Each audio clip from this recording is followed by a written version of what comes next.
अपने घर से जल लेकर जब जाओगे तो घर का वास्तु दोष, घर का पितृ दोष और घर का काल सर्प दोष तीनों उस लोटे के माध्यम से जाएगा और शिव को समर्पित करेगा।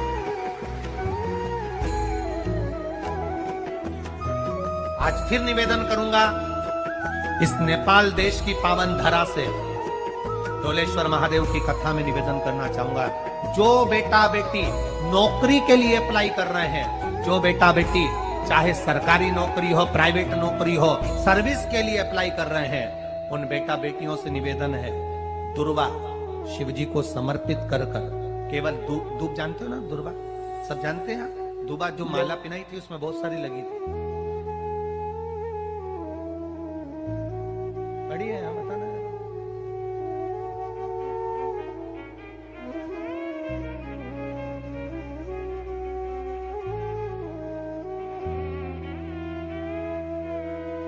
दुर्वा, जो बेटा बेटी सर्विस के लिए अप्लाई कर रहे हैं, तुम मेहनत करो, पढ़ाई करो, खूब पढ़ो, खूब तैयारी करो, अच्छे से तैयारी करो। जितनी मेहनत तुमने पूर्व में करी उससे दुगनी मेहनत तुम करो उस नौकरी को पाने के लिए। और साथ में जब एग्जाम के लिए जाओ, कहीं इंटरव्यू देने के लिए जाओ, दुर्वा शिव जी को, इस दुर्वा का जो डंडी का मुख है ये अशुभ सुंदरी वाली जगह, फिर समझ लीजिए जैसे ये शिवलिंग, ये गोल जलाधारी, यहाँ से पानी नीचे गिरता है, बीच में अशोक सुंदरी का स्थान होता है। तो ये जो दुर्वा हम चढ़ाएंगे तो इसका डंडी का मुख शिवलिंग के ऊपर चढ़ाएंगे तो ये शिवलिंग पर डंडी की जो भाग है वो अशोक सुंदरी की ओर हो गया और ये भाग इस ओर होगा। शिव जी को समर्पित कर कर पहले दुर्वा चढ़ाएंगे, उसके बाद में देवाधिदेव महादेव को एक लोटा जल जो तुम घर से लेकर गए हो वो समर्पित करो। 3 महीना लगातार अपनी पढ़ाई की मेहनत करो, अपने इंटरव्यू की मेहनत करो और खूब अच्छा पढ़कर साथ में एक लोटा जल और दुर्वा, शिव जी को भले 10 दुर्वा की जगह केवल 1 दुर्वा चढ़ाओ, चढ़ाकर जल चढ़ाना, 3 महीने तक लगातार बाबा से प्रार्थना करना। विश्वास कहता है अगला पत्र तुम्हारा व्यासपीठ पर होगा, नौकरी निश्चित है। आप करो मेहनत, कर्म करने में पीछे मत हटना, पढ़ने में पीछे मत हटना, विद्या अध्ययन करने में पीछे मत हटना, अच्छी एजुकेशन पाने में पीछे मत हटना। पहले मेहनत अपनी करो। पूर्व में जो इंटरव्यू दिए हैं उसमें जितनी कमी रह गई, अगली कमी को पूर्ण करने के लिए अच्छी मेहनत करो, खूब पढ़ो, खूब अच्छे से विद्या अध्ययन करो और फिर बाबा पर समर्पित होकर, बाबा पर विश्वास कर कर और वो सब पूरा कर कर जाना। इंटरव्यू देते समय अपना विल पावर मजबूत होना चाहिए कि मेरे साथ मेरा काल अधिपति महाकाल है, अब निकल कर मानो। हम दुकान खोलते हैं, कपड़े की दुकान खोल रहे हैं, किराने की दुकान खोल रहे हैं, लोहे की दुकान खोल रहे हैं, भंगार की दुकान खोल रहा है, किराना की दुकान खोल रहा है, पान की दुकान खोल रहा है। हम दुकान खोलते हैं पर दुकान खोलने से पहले तुम्हारे 2 मन हो जाते हैं, चलेगी कि नहीं चलेगी, खोल तो लूंगी, चलेगी कि नहीं चलेगी। जिस दिन तुम दुकान खोलो 1 महीने पहले, 2 महीने पहले, 3 महीने पहले बाबा को दुर्वा चढ़ाकर 1 लोटा जल चढ़ाकर नियम बनाकर जाना, 3 महीने बाद में दुकान खोल रही हूं, 2 महीने बाद में दुकान खोल रही हूं और मेरा विश्वास कहता है दुकान चलेगी। जिस दिन तुमने विचार कर लिया कि दुकान चलेगी कि नहीं चलेगी तो वो नहीं चलेगी। जिस दिन तुमने विचार कर लिया कि दुकान खोल रही हूं, मेहनत करूंगी, दिल से करूंगी, भले मेरे पास ज्यादा माल नहीं है, जितना माल खरीद के लाऊंगी उतना बेच कर बताऊंगी क्योंकि मेरे साथ काल अधिपति महाकाल है, तो वो चलेगी। विश्वास दृढ़ करो, भरोसा पक्का करो। जिस दिन तुम्हारा विश्वास दृढ़ हो गया उस दिन तुम विजय हो गए, उस दिन तुम आनंदता में हो गए। बच्चों का विल पावर कमजोर हो रहा है, दोस्त कह देते हैं सीए की पढ़ाई बहुत कठिन है, इंजीनियरिंग की पढ़ाई बहुत कठिन है, डॉक्टर की पढ़ाई बहुत कठिन है।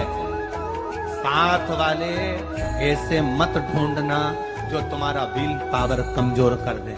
ये वाली फैक्ट्री खोलेंगे तो हो सकता है नुकसान हो जाए, इसलिए ये फैक्ट्री खोलने का मन नहीं हो रहा है। फैक्ट्री का सेटअप जम गया, सब कुछ जम गया, और मालूम पड़े, विचार करा कौन चलाएगा, कैसे होगा, कैसे चलेगी, तो वो फैक्ट्री कभी नहीं चलेगी। तुमने सोच लिया कि अपने क्षेत्र में नहीं है, मेहनत करूंगा, 4 चांद लगाऊंगा, कहीं पर भी जाऊंगा, पर जीत कर बताऊंगा, तो वो फैक्ट्री भी भग दौड़ेगी। निश्चितता है आपका विल पावर कमजोर नहीं होना चाहिए। आप कैसे कमजोर हो जाओ?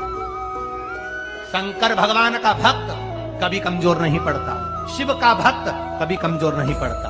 आप उतनी मेहनत कौन करें? जिसके घर में 20 साल संतान नहीं हुई, जिसके घर में 10 साल संतान नहीं हुई, जिसके घर में 17 साल, 18 साल, 25 साल, 30 साल संतान नहीं हुई, डॉक्टरों ने कह दिया था औलाद नहीं होगी। चाहते तो विल पावर मजबूत हो जाता, कमजोर हो गया, विचार कर लिया संतान नहीं होगी, सब दूर दिखाया संतान नहीं होगी, आखिरी में तुमने विश्वास पक्का कर लिया कि टीवी पर कथा सुनी, शिव पुराण में कहा होगा। जब उसको भगवान ने 17 साल में संतान दी है, तो मुझे तो 4 साल शादी के हुए हैं, 5 साल हुए हैं, मेरा बाबा मेरी झोली भरेगा। विल पावर मजबूत हुआ और बाबा ने औलाद दे दी। तुम विश्वास पक्का करो, दड़ी बनाओ, अपने विश्वास को दड़ी बनाओ। जिस दिन तुम्हारा विश्वास दड़ी हो गया, उस दिन तुम्हें कहीं डोलना नहीं पड़ेगा। शंकर तुम्हारे साथ में कदम से कदम मिलाकर चलेगा। दुकान डालो, चाहे फैक्ट्री डालो, चाहे व्यापार करो, चाहे पढ़ाई करो, दिल से करो, खूब दमदारी से उतरो। उसके बाद में फिर शिव जी पर एक बेल पत्र या एक, जम के बोलो, क्या ये दुर्वा, एक दुर्वा, सबसे पहली दुर्वा, सबसे पहली दुर्वा गणेश जी को, और सबसे पहली दुर्वा शंकर जी को किसने समर्पित करी? किसने दी? कौन का विल पावर कमजोर हो गया था? कौन का विल पावर कमजोर हो गया था? कौन अपने आप को कमजोर समझने लगा था? कौन था जिसके पास सब कुछ था और उसके बाद भी उसका मन उदास हो गया था?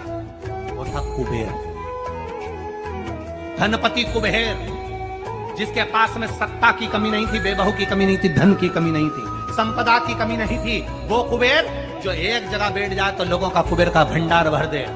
वो कुबेर का जब खजाना कम हुआ, भंडारा कम हुआ, अंत में उसकी आंख से जब आंसू बहा, तब कुबेर एक दुर्वा लेकर महादेव के पास पहुंचा, और महादेव ने एक दुर्वा देकर रिद्धि सिद्धि के हाथ गणेश जी के पास पहुंचाया। कुबेर से कहा, तू अपनी मेहनत कर, तूने दुर्वा दी है, ये दुर्वा तुझे वापस कुबेर अधिपति बनाकर छोड़ेगी। और छोड़ा। एक दुर्वा में वो बल होता है जो उसके विल पावर को मजबूत कर देती, संपदा को मजबूत कर देती, उसकी सत्ता को मजबूत कर देती, उसके बेबहू को मजबूत कर